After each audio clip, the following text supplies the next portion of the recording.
pouco de unção e eu coloco ainda um pouquinho de fé para o final. A cana rachada, esmagada, já é o fim da vida, como nós bem aprendemos aqui. Assim também, quando um pavio se apaga, acabou a vida. Mas o interessante é que eu, analisando e vendo muito superficialmente esse texto, eu percebi que não tem uma botija de azeite para segurar o pavio. Eu nunca vi, na verdade eu já dormi à luz de lampião, mas eu nunca vi um pavio funcionar sozinho sem uma reserva de azeite. E o texto pelo qual nós lemos aqui não fala dessa botija, desse candeeiro, não fala. Talvez seja porque a reserva que tenha naquele candeeiro seja para ter uma vida muito próspera, uma vida muito abundante, e quem sabe dar para os outros, dar de verdade, espalhar para os outros, porque a graça e a unção, o poder, a força que vem do alto, ela é transmissível. O fogo do Espírito Santo, ele é transmissível, ele pega, ele pode ser passado de uma pessoa para outra. Então, se você sentir um calor aí do teu lado, acho estranho, meus amados irmãos, o poder que está no seu irmão, a graça que está nele. Às vezes nós estamos de pé, nem sabemos porquê. O texto que nós lemos, eu gostaria que pudesse colocar, Jesus, é muito rápido, já está ali já. Louvado seja o nome do Senhor. Eu não acompanhei algumas das mensagens, uma porque não foi todas transmitidas para internet, e algumas, uma ou duas eu estava trabalhando, e hoje eu não consegui pegar o fim da mensagem do pastor Marcos. Mas esse texto maravilhoso, meus amados e queridos irmãos, até que faça vitorioso o juízo, ou leve a vitória, a justiça, levar a vitória para a justiça, ou fazer triunfar o juízo, meus amados e queridos irmãos. Quando eu comecei a meditar nessas coisas, e algumas vezes eu chorava, e algumas vezes eu lamentava. O pavio, ele não se apaga, não é por causa do pavio por si só apagar, mas no livro de Salmos, no número 104, o versículo de número 32, diz que ele olha para a terra, para os montes, para as montanhas. Só de Deus olhar para a terra, ela começa a sacudir. Salmo 104, versículo 32. Quando ele desce, diz o Salmo 104, 32, quando ele toca os montes, lá está dizendo que eles fumegam, eles começam a fumegar. Então, por si só, o monte está lá parado na naturalidade dele, mas para ele fumegar, ainda para que ele fumegue, é necessário o toque da mão do mestre. Porque se o mestre não toca, não tem como nem fumegar. Não tem como nem fumegar. Se no texto a qual o profeta Isaías falou, e repete-se pela boca do Deus Todo-Poderoso aqui em Mateus, não tinha nem aonde ter reserva de azeite. Então o que ele tem é muito básico, é muito superficial. Na verdade, é uma misericórdia muito grande pela qual o Senhor Deus dá. Olha que esse texto, se eu fosse escrever, ainda bem que eu não escrevi, poderia, quem sabe, talvez está escrito assim, não se apagará a fogueira que está incendiando. Mas não fala de fogueira, não fala de incêndio, mas fala de uma unidade só, uma pessoa só. Nós ouvimos falar que nós somos o templo do Espírito Santo, mas a Bíblia não diz isso. A Bíblia diz que vós, no plural, junta todos e diz que todos é um templo. Não sabeis vós que vós sois o templo. Peraí, não tem como ser. Parece que a conjugação verbal eu não consigo entender entender muito. A terminologia deveria: vós sois templos. Mas vós não sois templos, vós sois templo do Espírito Santo.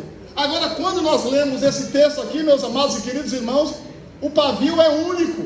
O pavio é um só, ele está só, ele fumega só. Louvado seja o nome de Jesus. Quando o salmista Davi, ele vai falar do Salmo 119, versículo de número 105, ele diz assim, ó: lâmpada para os meus pés é a tua palavra, e lâmpada, aleluia, louvado seja o nome do Senhor. Aí entra a lâmpada, porque aí tem reserva.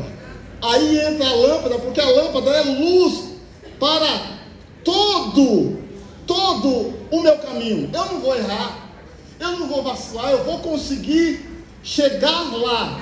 Mas a lâmpada para os pés dele, a luz para os pés dele, para ele só, para ele si mesmo, para si mesmo, ele tem que iluminar ele mesmo. Louvado seja o nome do Senhor. E algumas vezes, meus amados e queridos irmãos, o salmista Davi, ele vai conversar com a alma dele e vai dizer assim: por que, ó minha alma, você está abatida dentro de mim? Porque te perturbas dentro de mim? Louvado seja o nome do Senhor. O próprio Jesus também, conversando com os discípulos, ele vai falar da alma dele, diz: a minha alma está profundamente angustiada até a morte. Ele faz uma separação, não só Jesus, mas como outros fazem uma separação entre a alma dele e ele mesmo. Louvado seja o nome do Senhor, meus amados e queridos irmãos. Não existe melhor mensagem na boca de pregadores. Eu conheci um pregador que ele disse que para uma mensagem ficar boa de verdade, você precisa pregar umas 10 vezes. Mas mensagem boa de verdade não é só aquela ou aquela que fala com a multidão. Mensagem boa e mensagem poderosa e verdadeira é aquela lateja que dentro daquela arde aqui dentro. Louvado seja Deus. Então não existe uma melhor multidão para pregar, um melhor público para pregar do que você mesmo. Não existe palco melhor para pregar. Porque se eu não consigo pregar para a minha alma, porque de vez em quando você tem que puxar a orelha da sua alma e falar assim: ei, vem para cá, olha a palavra. Não pensa isso não, volta para cá. Ei, o que você está fazendo? Olha a palavra, olha a palavra. E aí quando você consegue educar a sua alma, você tem que educar a sua alma. Você tem que conversar com a sua alma. Você tem que mostrar, apontar para ela quem é o desejado. Você tem que apontar para ela. Eu tenho que apontar para a minha alma e falar assim: olha lá, olha para ele lá, olha lá. Não olha para as afrontas, não olha para as dificuldades. Não olha para baixo, olha para cima. Louvado seja o nome do Senhor. Porque o nosso Deus, meus irmãos, ele age, mas ele age de uma forma muito diferente. Louvado seja o nome do Senhor. Eu estava conversando ali com o meu mentor espiritual, o meu irmão Natanael. Eu fiz uma casa lá, louvado seja o nome do Senhor. E os irmãos fizeram isso aqui também. E eu tive que cavar algumas sapatas. E eu levantei algumas das paredes. Depois eu bati a laje. E depois eu bati a outra laje. Aí eu quero fazer uma outra coisa. Então eu comecei fazendo de baixo a construção. Mas quando Deus vai fazer uma construção, Ele começa de cima. Quem faz uma construção começando do alto é só o Deus Todo-Poderoso. Então a forma pelas quais Ele vai começar a trabalhar conosco, com a forma que Ele trabalha com a gente, Ele trabalha no princípio como meninos. Meninos no começo tomam leite. Você não pode dar uma feijoada para o menino. Essa costela maravilhosa que as irmãs fizeram, você não pode dar essa costelinha para o bebê. Você mata. Mas aí quando ele vai crescendo, ele pode comer outro tipo de alimento. quando o apóstolo Paulo, ele vai falar sobre menino na Bíblia, ele vai dizer em grego e diz assim: olha, quando eu era nepios são filhos que eles não têm um acesso tão grande ao Pai, apesar de ser filhos, apesar de conhecer a Escritura, eles não têm um certo acesso. E o leite que muitas das vezes nós tomamos, ele é bem ralinho, ele é bem fraquinho, mas mesmo assim o Eterno não nos deixa passar fome. E aí chega uma hora que nós deixamos de ser nepios e passamos a ser os rulhos de Deus, os filhos mais chegados de Deus, os filhos que conhecem o que o Senhor Deus faz e fala. Nós observamos uma mensagem, meus amados e queridos irmãos, a mensagem do filho pródigo. A mensagem dá uma ênfase tão grande para o filho que vai embora, mas o pai tinha 2 canas rachadas dentro de casa. 2 canas rachadas. Uma caninha era mais atrevida. Uma caninha pegou o beco. A outra cana ficou. Só que o nosso Deus, Ele não trabalha na dó. Deus não tem dó de ninguém. Deus não tem dó de ninguém. Os hospitais estão abarrotados.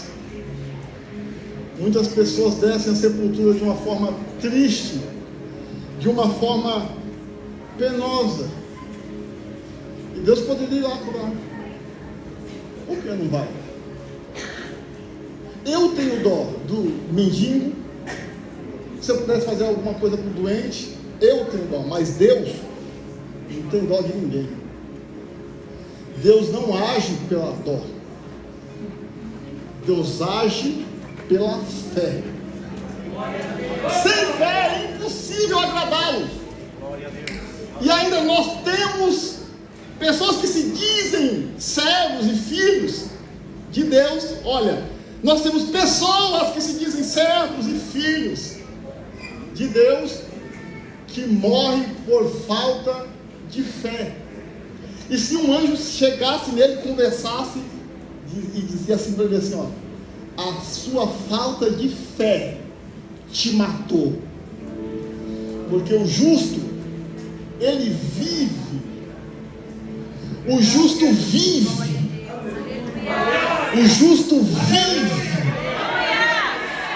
o justo vive da planta dos pés ao alto da cabeça. Ele vive pela fé, não é por outro meio, é por causa da fé que faz o justo viver.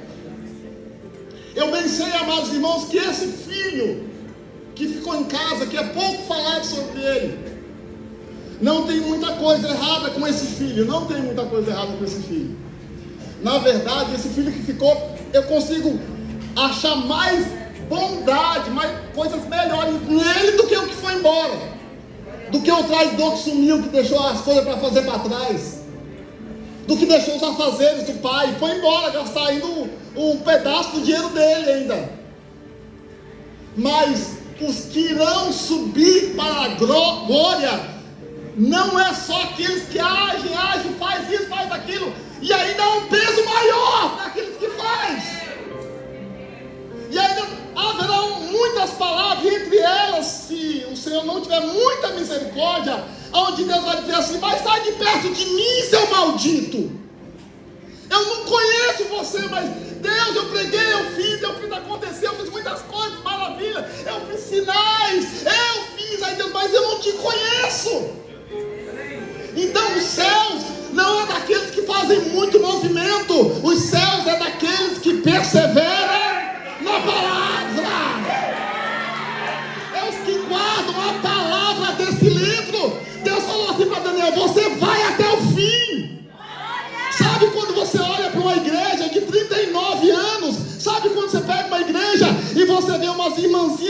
pouquinho, você quase não vê ela na tribuna, mas ela está na oração, ela está no clamor, elas perseveram. Então o que falta e que precisa numa igreja viva não é aquela que faz muito movimento, mas é uma que guarda a palavra. Porque quem guarda a palavra, olha quem guarda a palavra. Quem guarda a palavra passa por tempestade. Quem guarda a palavra passa pela morte. Quem guarda a palavra passa por cima de doença. Quem guarda a palavra, o inimigo não toca, isso aí não toca. Estão querendo derrubar as nossas casas lá, meus irmãos. E alguns, pastor conhece muito bem, alguns dos moradores foram lá na Umbanda lá fazer uma pergunta. E aí eles não souberam responder direito, mas disseram assim: ainda não derrubou, porque tem gente forte lá. O forte não é eu, o forte é o Eterno. Não mexe, não mexe, não mexe com ela, não mexe, não mexe.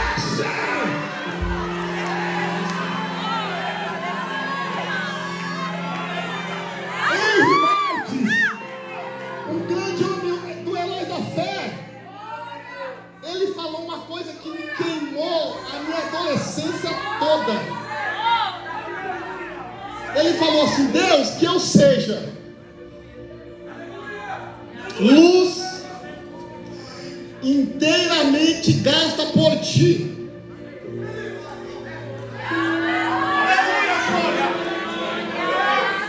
Você consegue ver um lampião aceso? Lá em Santo Amaro, a gente não consegue ver um lampião aceso lá no Bandeirantes. Você não consegue, é pequenininho. Você acende aquilo no quarto escuro. No quarto escuro. Eu sei, eu dormi uma vez só com isso, irmãos. É para você tatear onde está a sua cama ali e dormir. E esse homem Henry Martin, ele falou assim: Deus, que eu seja luz, fogo, inteiramente gasto por ti. Como é transmissível esse fogo, essa luz? Além do pavio, sem uma lamparina, pavio. Sem lamparina, Jesus. Impossível. Não dura muito. Mas a luz da lamparina não só serve, como o salmista diz, que serve para mim, mas eu preciso pegar a luz para chegar até o outro e falar: olha esse fogo. Olha como que é. A lamparina para uma palavra viva que está na mão de outro, que está fumegando e não está entendendo muito. Alguém que chega com uma lamparina, aí já tem uma lamparina acesa. Quando ela é iluminada, para que o outro enxergue aquilo que está escrito. O diabo já não tem tanta força mais. O diabo já não consegue ludibriar, enganar. Ainda que a luz seja fraca, luz de lamparina não é forte. Ainda mais só o pavio. E se pega um pavio curto, crente do pavio curto, meu Deus, vixe, pronto. Quando Jesus ele ressuscitou, meus amados e queridos irmãos, a forma que ele agia era uma forma muito diferente. As pessoas não conheciam ele. Quando ele ressuscitou, ele fez algumas coisas que eu sempre tive vontade de conhecer um pouquinho mais a fundo, e estou aprendendo ainda. Ele chega diante dos discípulos a maioria não conheceu ele. E João fala assim para Pedro: esse aí é Jesus. Jesus chega diante de Pedro e diz assim: Pedro, tu me ama como a esses aí? Isso quer dizer o quê? No grego tem essas distinções que eu não sei muito. Jesus fala assim: Pedro, você me ama como amor filéus, como qualquer pessoa aí. Aí tá, opa, pronto, tá, tirou, Pedro, Tiago, João. Se ele fosse meio perturbado, acho que era, né? Ele dizia: nós, estamos juntos, amigo, linguajar de amigo. Não é assim, não é nós? Amigo não fala assim? Estamos juntos, é nós, o papai do negócio lá, né? Aí Jesus fala assim: então apacenta minhas ovelhas. E aí quando ele vai perguntar de novo, ele fala assim: Pedro, você me ama agapau? Em hebraico quer dizer assim: você me ama a ponto de dar a vida por mim? Aí Pedro deu uma estremecida no negócio e disse para Jesus assim: filéus, eu te amo, filéu. E Jesus mesmo assim disse para ele: então apacenta as minhas ovelhas. Aí Jesus de novo ele fala assim: Pedro, agapau, você me ama a ponto de dar a vida por mim ou por outros? E aí Pedro ele fica triste, angustiado. E a resposta de Pedro não é agapau, a resposta de Pedro é: tu sabe que eu filéu. E aí Jesus diz para ele assim: olha, então apacenta as minhas ovelhas.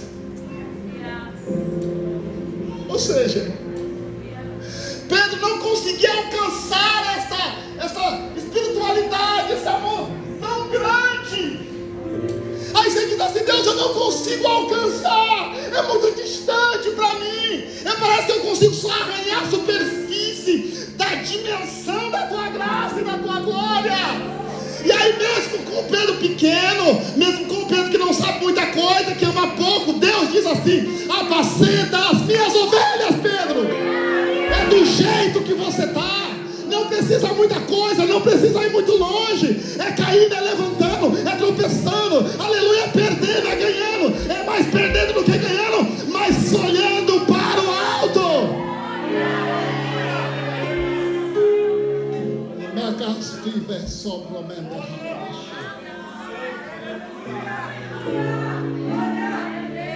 Não precisa, irmãos. Não precisa. Eu não tenho. Hoje, pastor, hoje eu estou mais tranquilo, sabe? Hoje eu me convidou para pregar. Ano passado eu passei meio que mal. Eu vi os irmãos, o irmão falou que era um turbilhão de emoções, um negócio assim diferente. Eu não tenho nenhuma dificuldade. Se no final dessa mensagem, eu não tenho nenhuma dificuldade. Se no final dessa mensagem não tiver muito glória, muitas coisas, eu não tenho muita dificuldade. E às vezes nós temos essas preocupações e Deus irá fazer maravilhas aqui.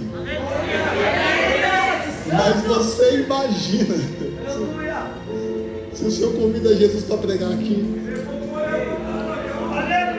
aí ele começa a pregar uma mensagem, daqui a pouco sai 10 ali, mais 20 lá de cima. Aí chega eu assim: mas Jesus, pega uma mensagem mais bonitona aí. Você quer ir embora também? Vai embora com eles.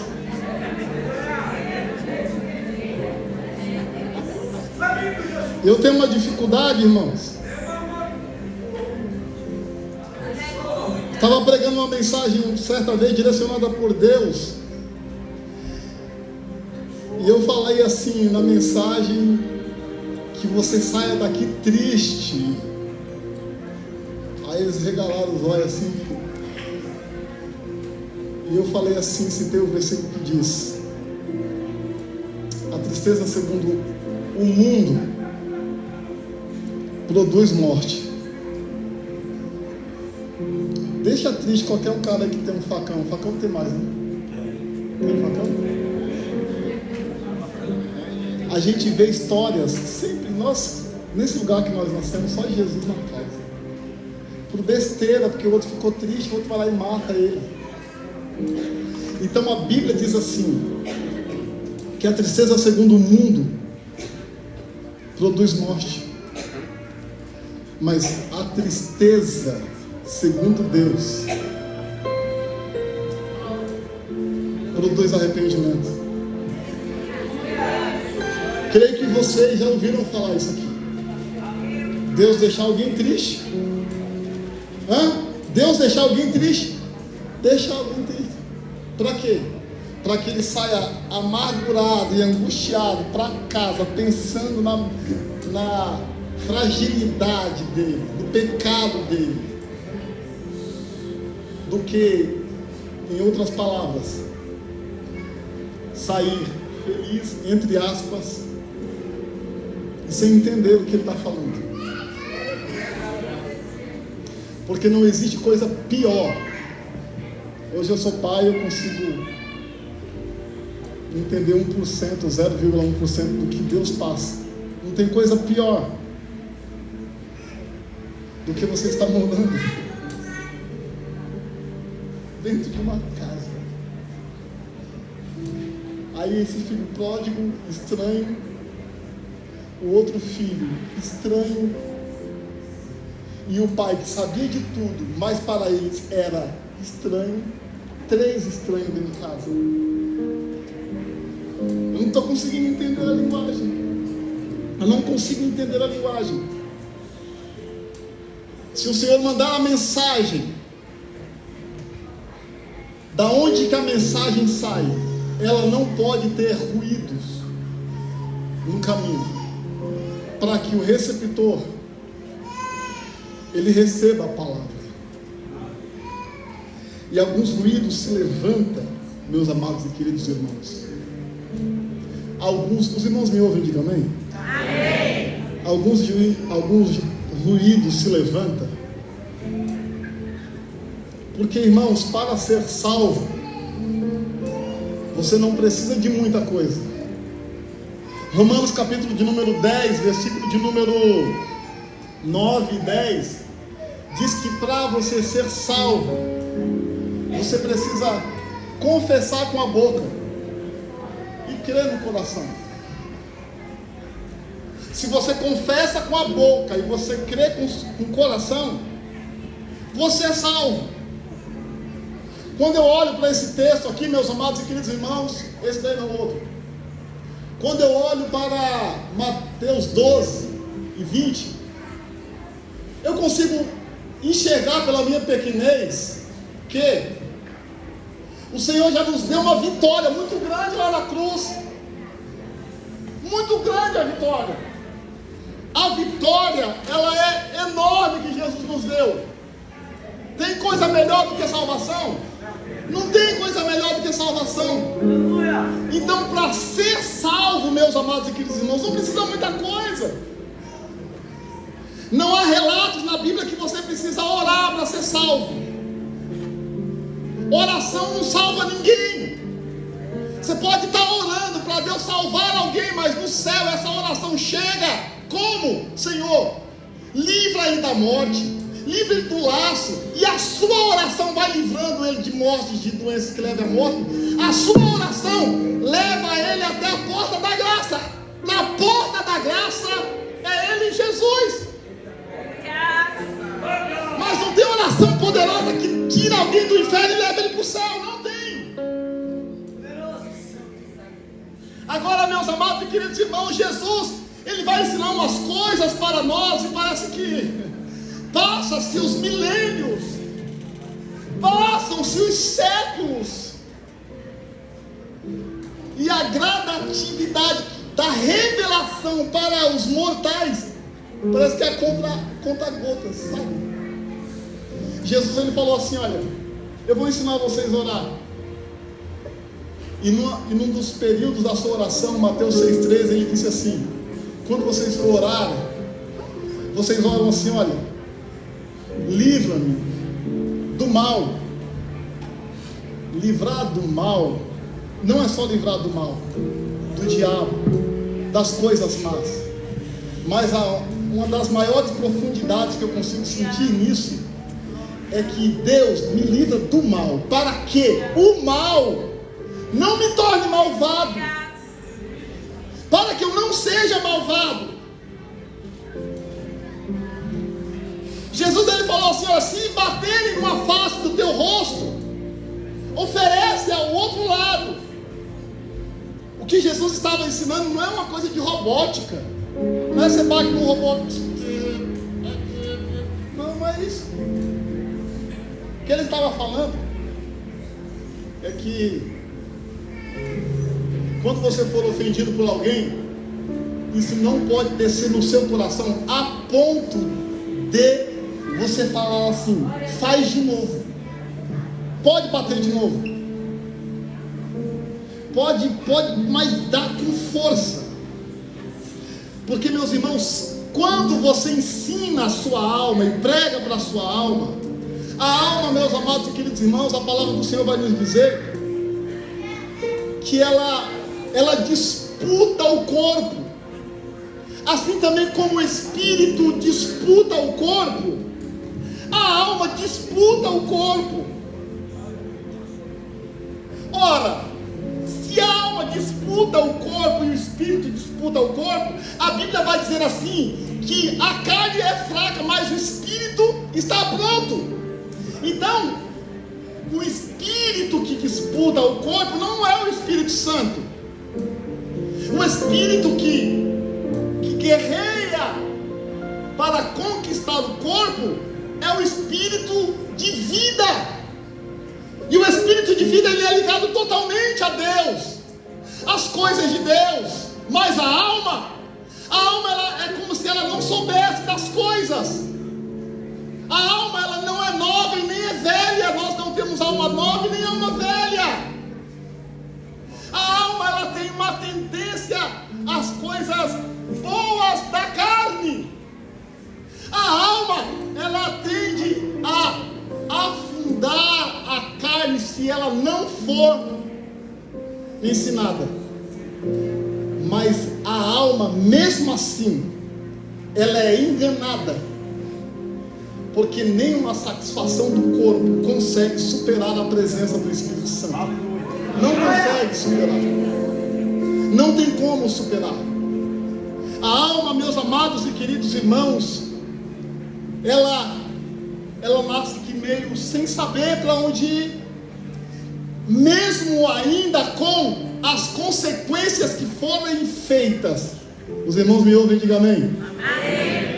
Mesmo com as coisas que forem feitas no corpo, a alma, ela vai pagar. Eu vou repetir.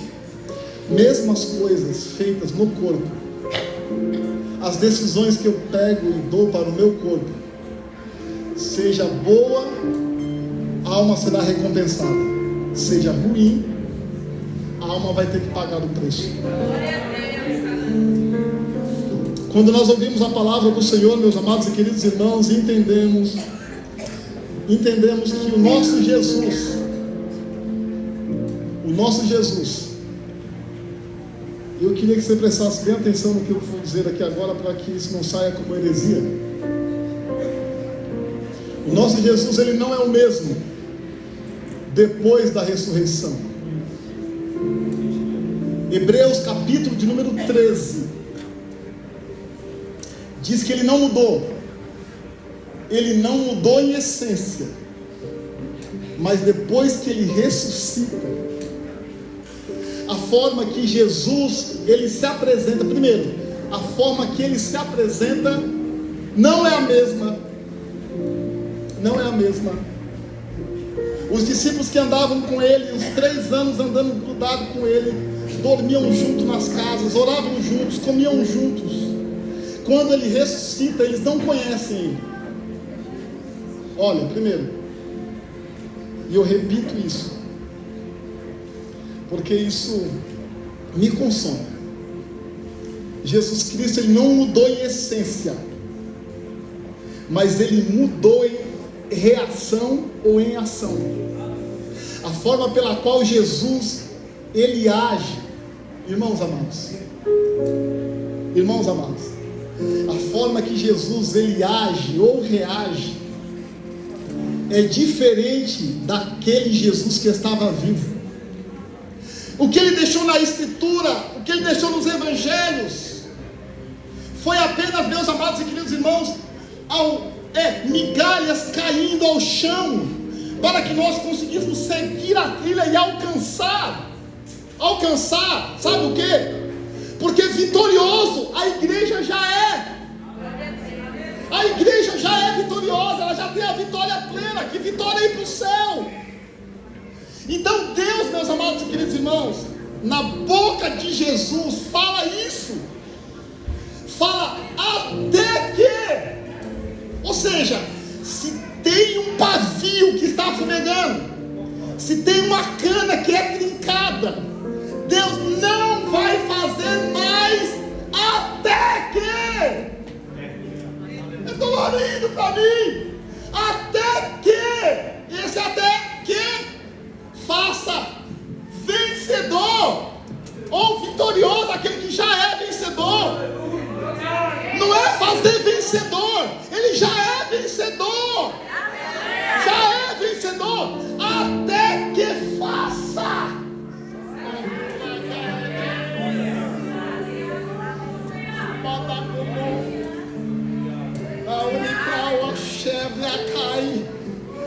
Esse até que faça consomem vidas por falta de fé, porque morrem.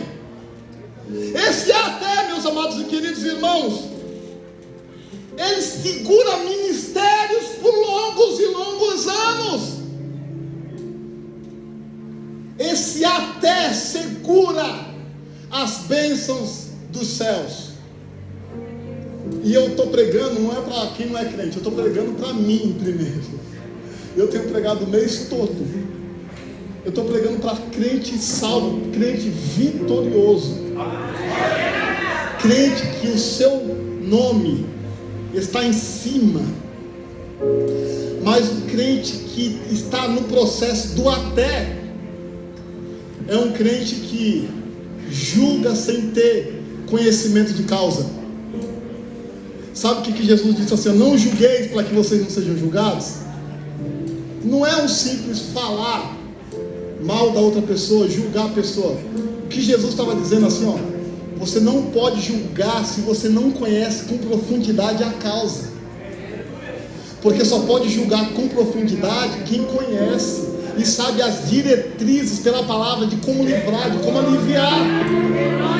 Então tem pessoas que julgam o outro.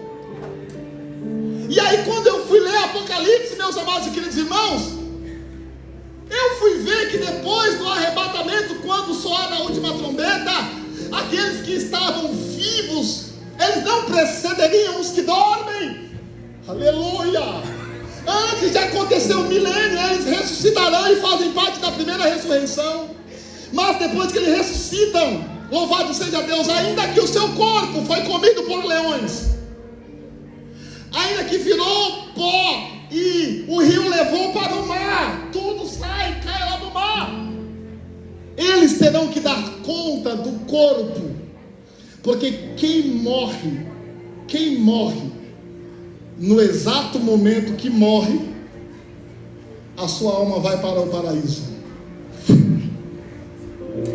Mas no último dia, ou na segunda trombeta, quando a trombeta soa, aqueles que vieram do inferno, olha só como que julgar é complicado.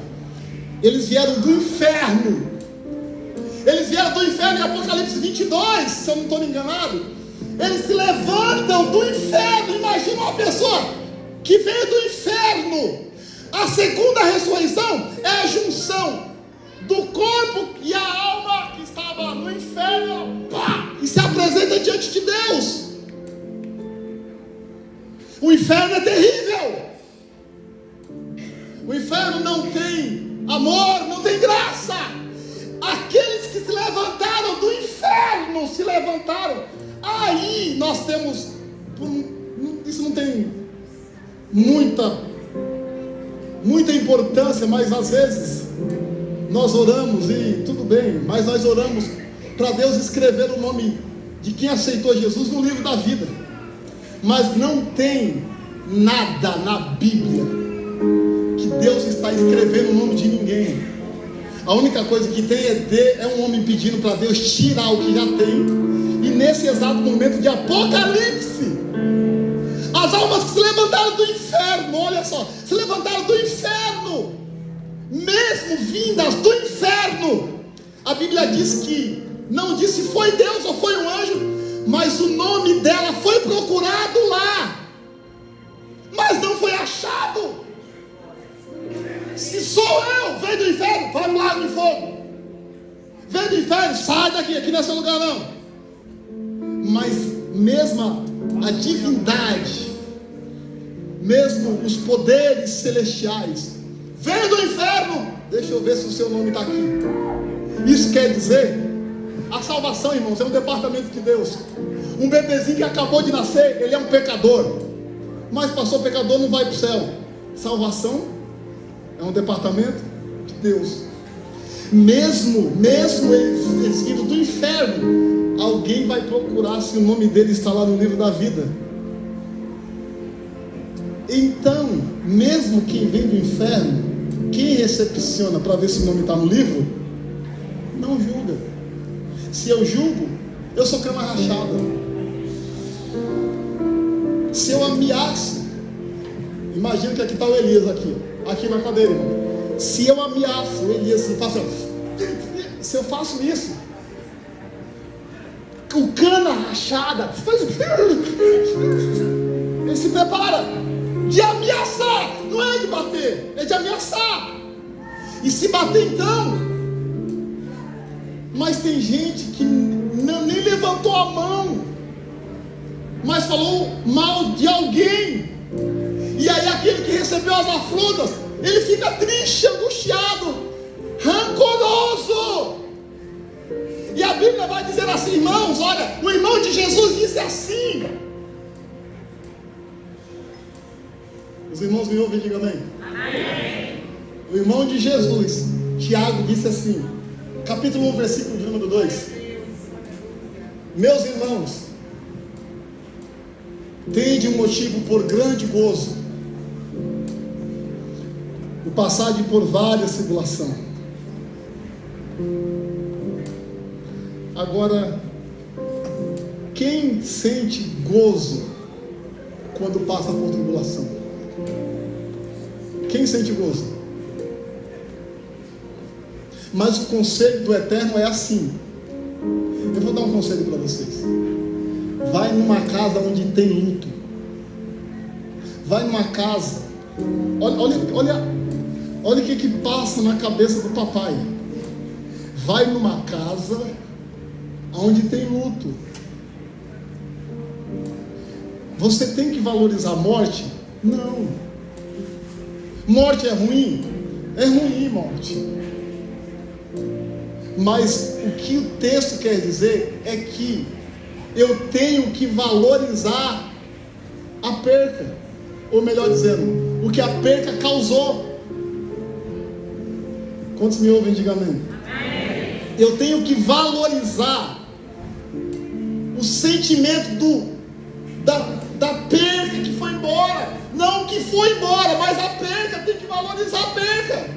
Não, peraí. O texto está dizendo para eu ter um grande gozo. Poxa vida, me roubaram, mataram alguns da minha família. Isso é tribuloso. Isso é motivo de... Isso é provas. Isso é provações. E aí o irmão de Jesus tem de gozo nisso.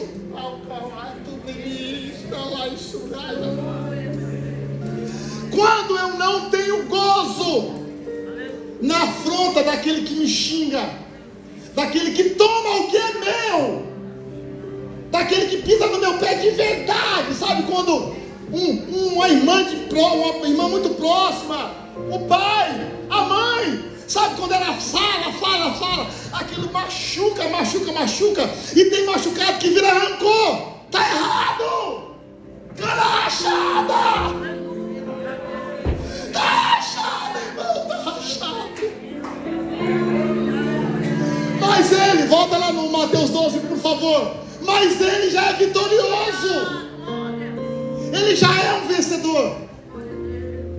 Mas até que faça. Mas para fazer, no coração de alguns, vai fazer, sabe aonde? Sabe onde? No leito. Mas vai fazer. Vai fazer a vitória levar-se à justiça. E que justiça é essa? A justiça de que quando eu pegar a palavra, e a palavra for tão viva e eficaz na minha boca, ela consiga cumprir o propósito pelo qual ela foi mandada. Se não tiver, ou melhor, se tiver cana rachada, pavio, sem reservas, fumegando, ele serve só para você. Ele serve só para mim. Ele serve, sabe para quê? Para um arrepio no culto. Ele serve para uma palavra de incentivo, de alegria e de uma visão. Mas ele não serve para curar em massa aqueles que estão enfermos. Porque o Jesus que ressuscitou, ele mudou na forma de agir. Ou seja, além deles não conhecerem, quando Jesus vai no caminho de Emaús, a Bíblia diz que os 2 discípulos constrangeram o mestre aí na casa dele. Ninguém nunca constrangeu ele. Nunca. As pessoas pediam uma vez, pediam 2 vezes, ele ia e fazia.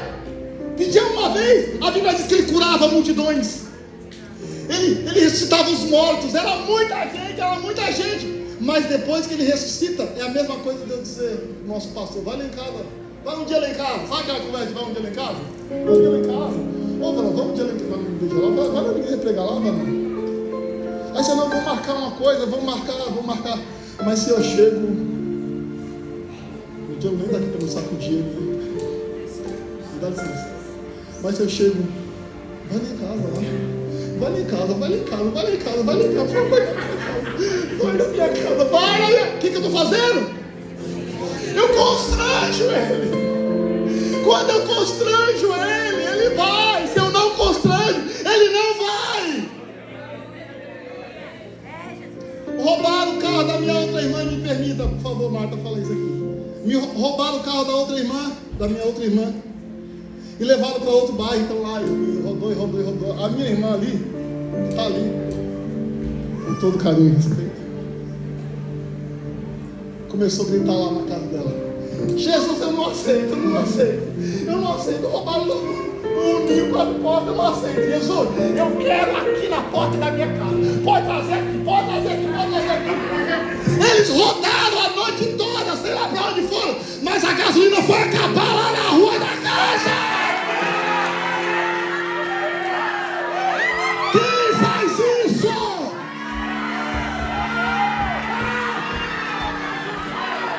Faz para Deus fazer alguma coisa mais sobrenatural. Tem que ter uma fome profunda.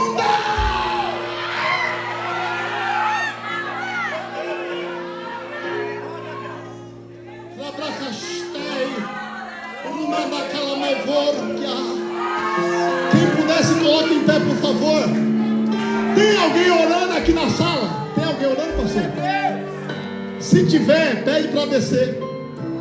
Adal pro mitoia baú bravá.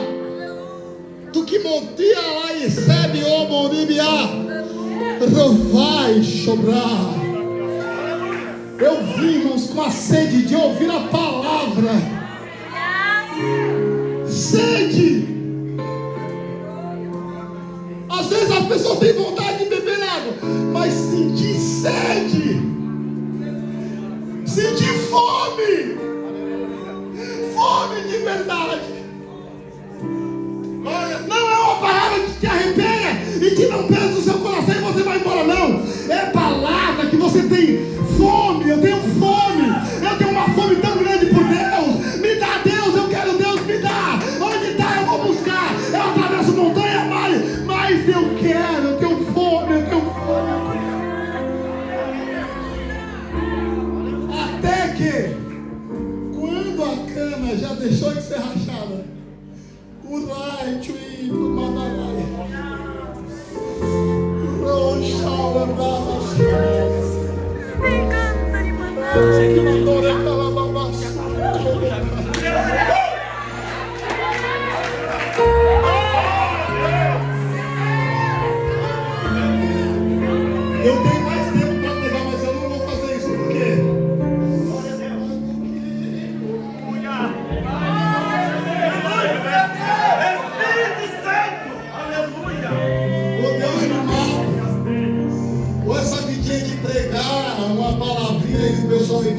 aqui, ó, vou falar da minha família. Mal ou bem, mas é da minha família. Lavínia teve a oportunidade de ver Jesus quando criança. Amado teme God benai. Aleluia, glória. Me dá mais, ó Pai, me dá mais. Só quem tem fome, só quem tem fome. Aleluia, glória. Espírito Santo de Deus, glórias a Deus. Só quem tem fome. Louvado seja o nome de Jesus. E a fome que eu vou dar um nome para essa fome. Porque não adianta nada, meus irmãos, você pregar sobre curas e você viver uma vida de derrotas. Não adianta. Glórias a Deus. Deus, ele tem 3 palavras: sim, não e espera. Mas Deus fala assim: eu não vou fazer, não quero. Eu não estou afim, talvez eu faça. Tem isso? Não tenho. O Senhor curava multidões. O Senhor arrancava angústia de multidões. Jesus, ele. Eita, Jesus, é muito lindo. Aleluia, glórias a Jesus, Deus. ele estava na Judeia, na Galileia, ele estava para a Judeia, mas era necessário ele passar por Samaria. Longe, judeu não podia passar por lá, não podia nem ir lá. Mas Jesus sentiu que tinha alguém com sede. Glória a Deus. Aleluia. Os irmãos estão me ouvindo? Amém. Jesus ia para um outro lugar, mas dentro dele, ele percebeu que tinha alguém com sede. Ele desvia o caminho e ele vai lá. Se você entrou com sede aqui nessa noite, mas sede, não vem falar para Jesus resolver qualquer besteirinha, não. Eu estou falando sede mesmo. Sede. A maioria das enfermidades lá em casa, eu tive isso lá para mim agora, porque se isso aqui não você não prega aqui dentro, não vale. Aí eu me torno um profissional do púlpito, não vale. A maioria das doenças lá em casa tem que sair. Esses dias apareceu outra, pastor, ali na casa da mão apareceu outra. Tinha que fazer cirurgia. Ali minha esposa que prova. Eu orei 3, 4 dias, foi diminuindo. Sumiu. A mensagem que eu prego hoje é só para quem tem sede. Aleluia. É só para quem tem sede. Então eu vou terminar o meu tempo aqui antes, porque eu quero que você tenha um pouco de azeite na reserva, antes que o pavio se apague, para você, nem que você não diga um ar pela boca, mas para que você grite lá dentro da tua alma e os céus consigam te ver. Porque é dolorido você ver uma nação passando 400 anos chicoteada nas costas, cativa lá no Egito. Depois de 400 anos, meu Deus, 400 anos, Deus conseguiu ouvi-los. Será que eu tenho que ficar bonzinho quando eu ficar mais velhinho, quase morrendo? Será que eu tenho que ficar bonzinho quando eu estiver lá no leito? Aí perdão pra cá, perdão pra lá. Oh Deus, maravilha, que palavra esse velhinho, essa senhora tem. Não, é agora! É agora!